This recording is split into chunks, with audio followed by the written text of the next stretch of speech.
प्रिय विद्यार्थियों, कल हमने आपको वर्गमूल निकालना बताया था और उसकी विधि बताई थी हमने, गुणनखंड विधि।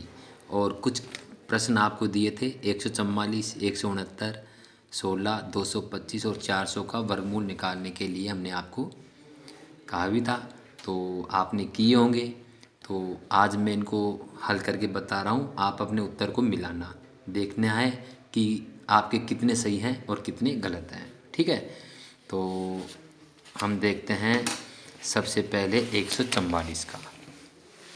तो 144 का वर्गमूल आपने निकाला होगा, तो आप मिलाइए। मैंने कल वीडियो में आपको निकालना सिखाया था अभाज्य गुणनखंड विधि द्वारा। तो जैसे 144 का अगर हम अभाज्य गुणनखंड करें, तो चूँकि ये एक सम संख्या है तो इसमें 2 का भाग जाएगा। 2 7 14 और 2 दूना 4, 72 आया। ये भी एक सम संख्या है, इसमें भी 2 का भाग जाएगा। तो 2 तिया 6, 1 बच गया, 12 हो गए और 2 छक्की 12। फिर ये सम संख्या प्राप्त हुई, फिर हम 2 का भाग देंगे। तो 2 एक कम 2, 1 बचा, 16 हुए, 2 अंटे 16। ठीक, इसी प्रकार फिर 18 भी एक सम संख्या है, 2 का भाग दिया, 2 नाम 18।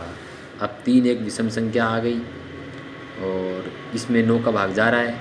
तो 9 में हमने 3 का भाग दिया, 3 तिया 9। 3 में हमने फिर 3 का भाग दिया और 3 में हमने भाग दिया 3 का।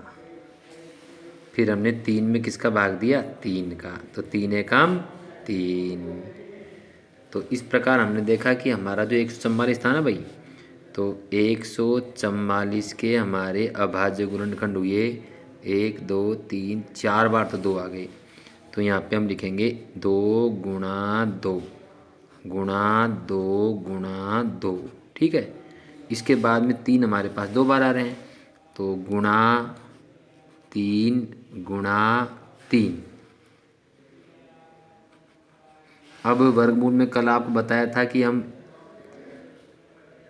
एक एक जोड़ा बनाते हैं संख्याओं का, जैसे 2 2 का एक जोड़ा, 3 3 का एक जोड़ा, और प्रत्येक जोड़े में से एक एक अंक लेंगे।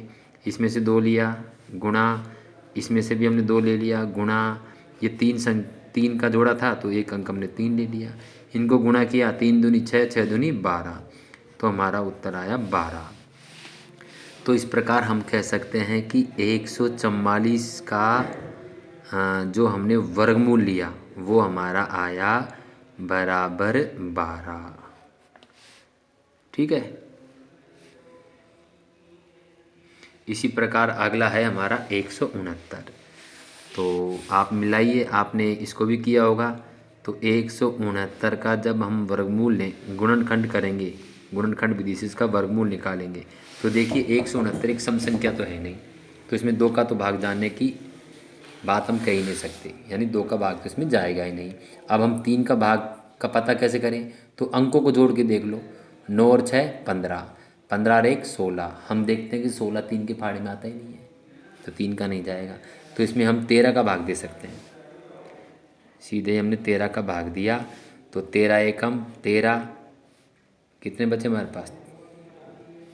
3 बचे।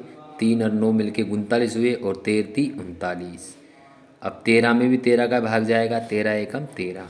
तो यहाँ पे हमारा जो 169 है, इसका जो हमने गुणनखंड किया उसका रूप आएगा हमारा 13 गुणा 13।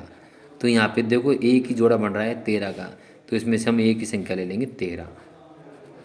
तो हमारा जो 169 है इसका वर्गमूल आ गया हमारा 13। ठीक है, तो इसी प्रकार आपने 16 का किया होगा, तो 16 का भी हम करके देख लेते हैं। तो 16 का भी हम अभाज्य गुणनखंड करेंगे।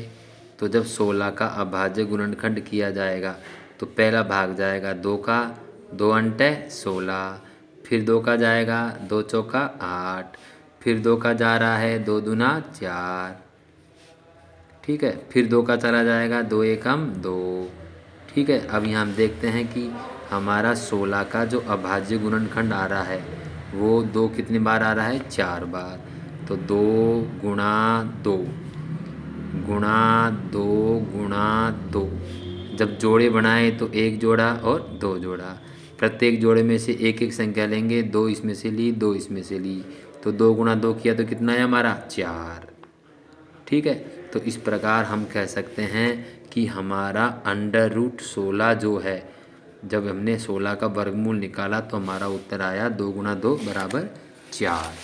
तो यहाँ पे हम लिख देंगे 4, तो 16 का वर्गमूल आ गया 4। इसी प्रकार हम बात करते हैं 225 की। तो 225 का जब हम निकालेंगे तो 225 का हम अभाज्य गुणनखंड करेंगे। तो 225 में 2 का तो भाग जाएगा नहीं, तो 3 का जा रहा है कि चेक करते हैं। देखें अंकों को जोड़ के, 5 और 2 7, 7 और 2 9, तो 9 3 के पहाड़े में आता है, तो निश्चित रूप से इसमें 3 का भाग जाएगा। तो 3 7 है 21, 1 बच गया, 15 हो गए, 3 पंजे 15।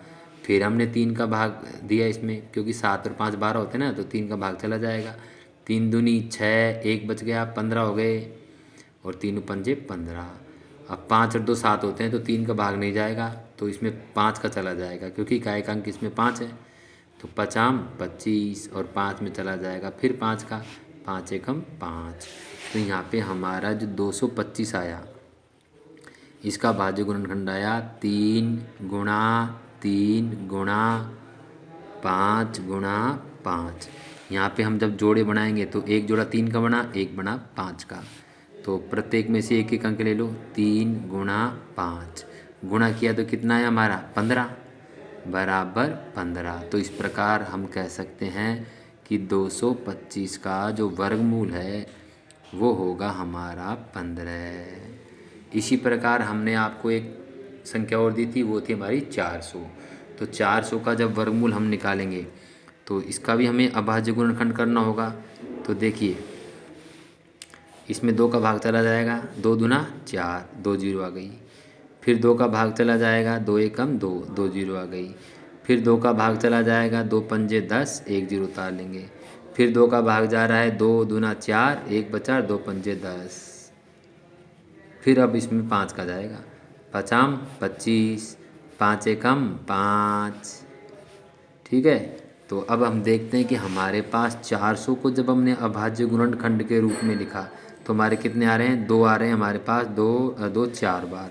तो यहाँ पे लिखोगे आप 2 गुणा 2 गुणा 2 गुणा 2, और 5 हमारा आ रहा है 2 बार, तो गुणा 5 गुणा 5। तो इसमें भी जोड़े बनाएंगे तो एक जोड़ा 2 का बना, फिर एक जोड़ा 2 का बना, और एक जोड़ा बना 5 का। प्रत्येक जोड़े में से एक एक अंक लेंगे, 2 गुणा 5, 5 दूनी 10, 10 दूना 20, तो हमारा आया 20। तो इस प्रकार हम कह सकते हैं कि 400 का जो वर्गमूल होगा वो होगा हमारा 20। तो आपने ऐसे किया होगा, आप मिलाइए। तो इस प्रकार आप इन प्रश्नों को हल करने का अभ्यास करें। ये वर्गमूल निकालने की अभाज्य गुणनखंड विधि थी। ठीक है, धन्यवाद।